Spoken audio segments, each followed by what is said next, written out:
Friends, मैं तौसीफ रज़ा और आप देख रहे हैं हमारा चैनल देश टाइम।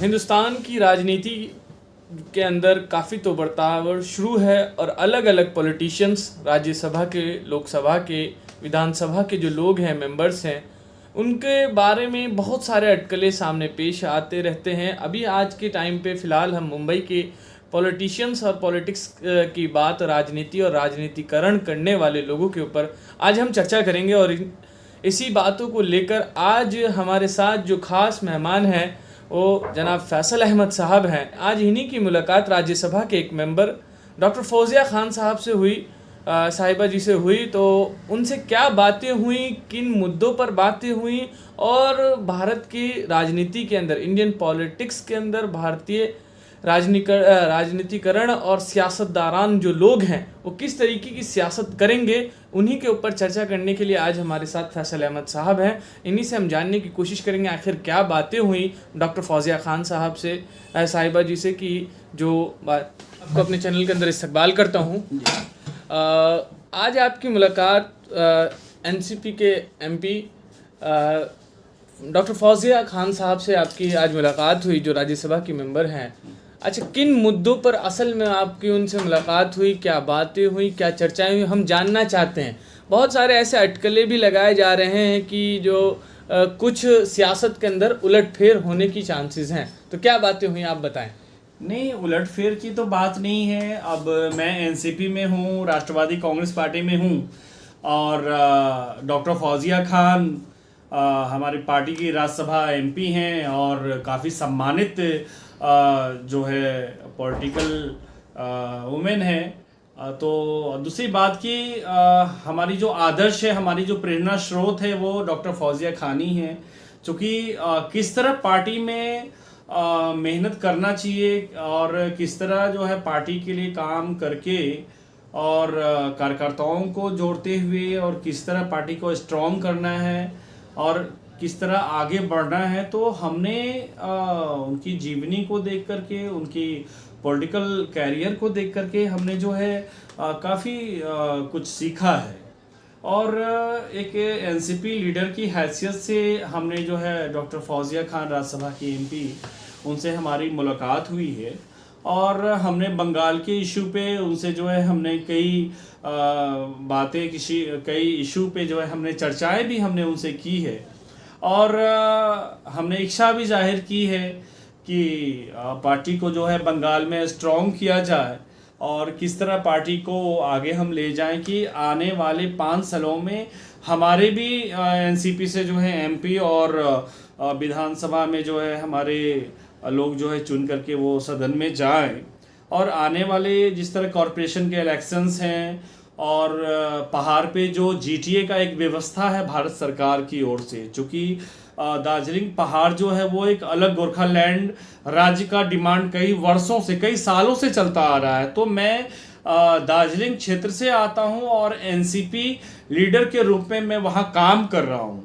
तो कई तरह की जो है उनसे हमारी वार्ता हुई, चर्चा हुई, हमने कई बातें उनके समक्ष रखी है और हमें उम्मीद है कि जो हमने डिमांड किया है या जो पार्टी को मजबूत किस तरह किया जाए बंगाल में, दार्जिलिंग में, तो हमें लगता है कि आने वाले समय में जो है काफ़ी जो है अच्छी एक पहल देखी जा सकती है। अच्छा, तो फैसल अहमद साहब, आप तो बंगाल से हैं और दार्जिलिंग में अल्लाह का फजल करम है, आपकी काफ़ी अच्छी पकड़ है।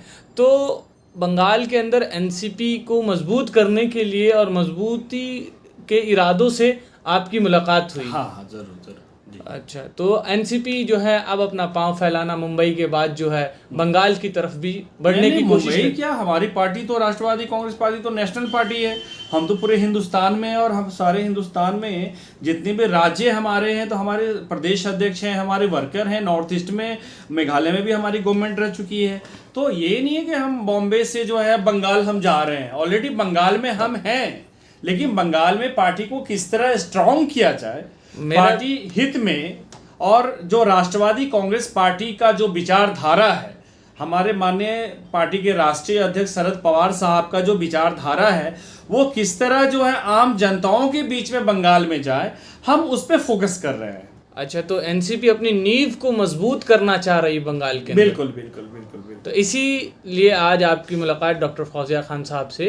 हाँ, फौजिया मैम से भी मुलाकात हुई और आज जो है शरद पवार साहब से भी हमारी मुलाकात जो है 15-20 मिनट की हुई और हमने भी कई तरह का मुद्दा जो उनके सामने रखा और उम्मीद है कि जो भी समस्याएं हैं बंगाल को लेकर के वो आने वाले समय में जो है वो जो है हल हो जाएगा।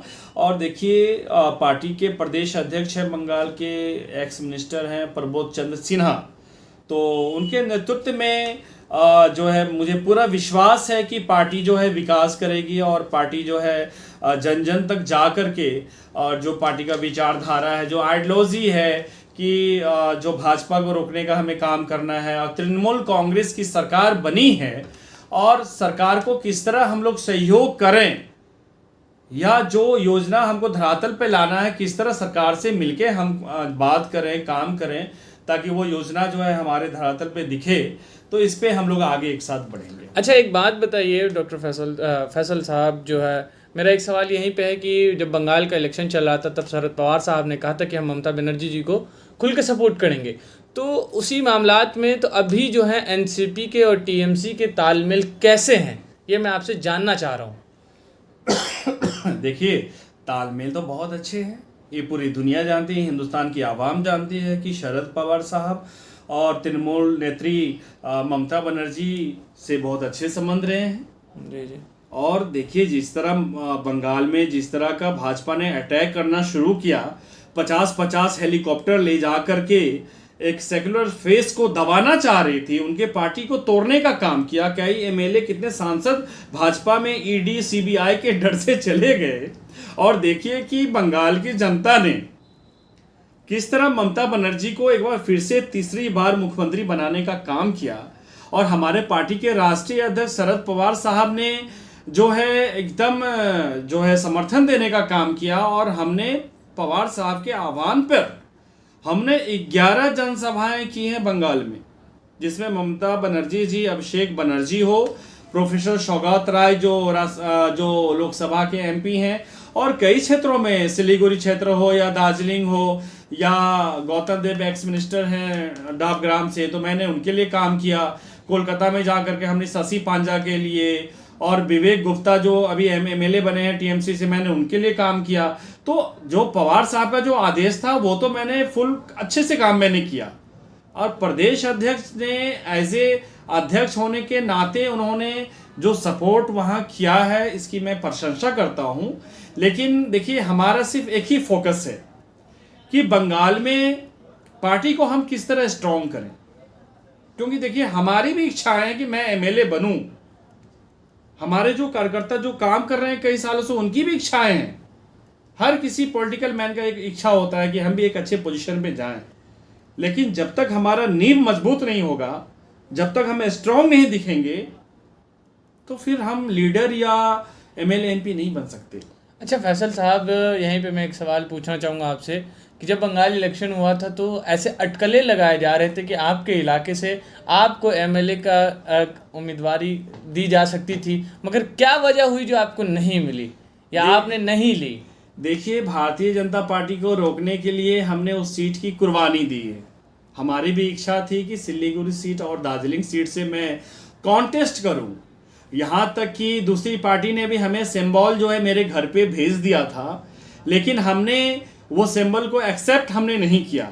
मीडिया के कई लोगों ने उड़ाया, रूमर उड़ाया कि भाई मैं लोजपा में जाके तो नीतीश कुमार की पार्टी से मैं चुनाव लड़ने जा रहा हूं, लेकिन ऐसी कोई बात नहीं थी। मीडिया बंधु जो आप सब हैं, आप लोगों ने हाईलाइट किया था कि भाई मैं जो है एनसीपी छोड़ के मैं किसी और पार्टी में इलेक्शन में लड़ने जा रहा हूं, लेकिन हमारी जो आइडियोलॉजी है वो राष्ट्रवाद है और हम राष्ट्रवादी कांग्रेस पार्टी को कभी छोड़ नहीं सकते।